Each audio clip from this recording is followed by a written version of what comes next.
the politician at the heart of the Westminster Honeytrap scandal has admitted he considered taking his own life. Former MP William Ragg said he felt such guilt and horror after passing colleagues' phone numbers to a man who contacted him on the dating app Grindr. Mr. Ragg, 36, had also sent him nude pictures of himself. The police launched a probe into the scandal after 20 people, including other MPs, journalists and the members of staff, were targeted by someone posing as Charlie and Abby.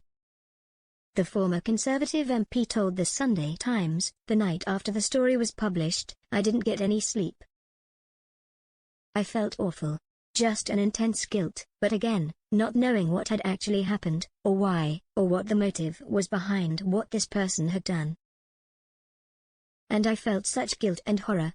It got to about 4:30 a.m. and I was having very intrusive thoughts. It wasn't just like feeling down. It was worse than I've ever felt, to the extent that I was thinking of the methods I could use to end it all.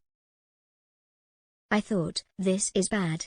But there was just about enough in me that said, right, go to hospital. And I'm so glad I did, because that's when I started getting the help that I needed." In his first interview about the scandal, Mr. Ragg said he had apologized to everyone whose numbers he gave out. The former MP, who has previously spoken out about suffering with anxiety and depression, said he sent Charlie explicit images of himself within hours of being contacted on the dating app Grindr.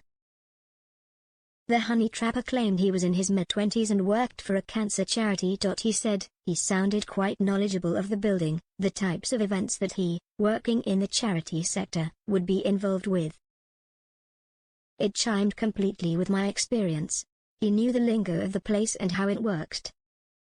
Mr. Ragg said of sending explicit images, "Look, there's no doubt, this isn't like arranging tea and cake at the vicarage. But it is quite usual and nothing that I would have bat an eyelid at. Of course, for other people there might be a sense of squeamishness and pearl clutching, but that's for them. There was nothing about it that led to any sense of alarm for me." A few days later, and after having been stood up on an in-person date with Charlie, Mr. Ragg faced demands for colleagues' numbers, at which point he said he felt compromised and threatened. Describing the sickening moment, Mr. Ragg said, "He gave me several names and said, 'You've got 2 minutes to give me their numbers.' I said, 'Are you joking? You know? You're joking, aren't you?' 'No, I'm not joking.'" And the honeytrapper then demanded that the former Conservative MP tell his colleagues that he used to work for him. "I asked him, 'Why are you doing this? Will you stop doing this?' 'No, no, no, it's fine,' he told me. And this is really why I felt so bad about things," Mr. Ragg said. "I found myself lying for him and saying that he did previously work for me, even though I did not know what his motive was." He added, "I came home one evening and I just burst into tears and was shouting and swearing. I didn't feel in control of myself. I drank heavily because, and I almost can't articulate this clearly enough, of an almost loss of agency. I bottled everything up. I didn't say a word to anybody. What has taken me time to realize was actually how strangely I was attached to this person already, and the sense that feelings and emotions were involved. I remember feeling a certain tightness in my chest about it, but nonetheless doing it." Mr. Ragg admitted the scandal doesn't seem real, adding that it's almost like feeling a sense of detachment.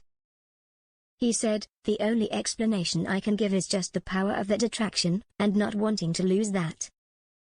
It might sound pathetic, but it really was what drove me."